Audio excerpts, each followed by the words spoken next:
Hello friends, എല്ലാവർക്കും നമസ്കാരം. അപ്പോൾ ഇന്നത്തെ നമ്മുടെ വീഡിയോ എന്ന് പറയുന്നത് ഒരു തണ്ണിമത്തൻ കിട്ടുമെന്ന് അറിയാൻ വേണ്ടി പോകുന്ന കേട്ടോ.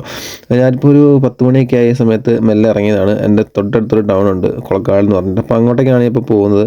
അപ്പോൾ വീട്ടിൽ നിന്ന് പോകുന്ന വഴിയായിട്ട് കാണുന്നത്. അങ്ങനെ ഫൈനലി നമ്മൾ കൊളക്കാട് എത്തി. 2 തവണ ചോദിച്ചു കഴിഞ്ഞപ്പോൾ കിട്ടിയില്ല. അപ്പോൾ അതെ ഇവിടെ ഉണ്ട് കേട്ടോ, മിൽമേലുണ്ട്. മിൽമ ചോദിച്ചു കഴിഞ്ഞപ്പോൾ പുള്ളി പറഞ്ഞു ഇത് വലിയ തൂക്കം കുറച്ച് കൂടുതലുണ്ട്, നീ എടുക്കുമെന്ന് ചോദിച്ചു. അപ്പോൾ ഞാൻ പറഞ്ഞ പ്രശ്നമില്ലാന്ന് പറഞ്ഞു. അങ്ങനെ അതെടുത്തു. പിന്നെ പിള്ളേർക്ക് 2 ഐസ്ക്രീം ഒക്കെ മേടിച്ച് പിന്നെ വണ്ടി എടുത്ത് നേരെ വീട്ടിലേക്ക് വെച്ച് കയറി. അത് ഫുട്ബോൾ അല്ല കേട്ടോ, എൻ്റെ വയറത് അതൊക്കെ കുറയ്ക്കണം, ശരിയാക്കാം. അങ്ങനെ നേരെ വീട്ടിലേക്ക് പോകുന്ന വഴിയാണ് ഈ കാണുന്നത്. കുറച്ച് വെയിലൊക്കെ ഉണ്ട് കേട്ടോ. നേരെ വീട്ടിലെത്തി.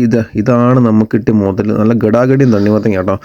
പിന്നെ മേടിച്ചുകൊണ്ട് വന്ന ഐസ്ക്രീം പിള്ളേർക്കെല്ലാം കൊടുത്തു. അവർ ഭയങ്കര ഹാപ്പി ആയിട്ടോ ഐസ്ക്രീമൊക്കെ കിട്ടി കഴിഞ്ഞപ്പം. പിന്നെ നമുക്ക് വേണ്ടി പഴംപൊരി മേടിച്ചിട്ടുണ്ടായിരുന്നു. അപ്പോൾ അത് കഴിച്ചുകൊണ്ടിരിക്കുകയാണ്. അപ്പോൾ ഐസ്ക്രീം എല്ലാം കഴിച്ചുകൊണ്ടിരിക്കുന്ന പിള്ളേരും പഴംപൊരി കഴിച്ചുകൊണ്ടിരിക്കുന്നത് ഞാനും. ഐസ്ക്രീം കഴിച്ച് കഴിഞ്ഞ പാടെ അവരുടെ കണ്ണ് നേരെ പോയത് തണ്ണിമത്തങ്ങയോട്ടോ. പിന്നെ വെറുതെ സീൻ പിടിക്കേണ്ടെന്ന് വിചാരിച്ച് തണ്ണിമത്തങ്ങ മുറിച്ച് കൊടുത്തു. പിന്നെ കൂട്ടത്തിൽ ഞാനും കഴിച്ചു. പിന്നെ എല്ലാവരും കഴിച്ചു.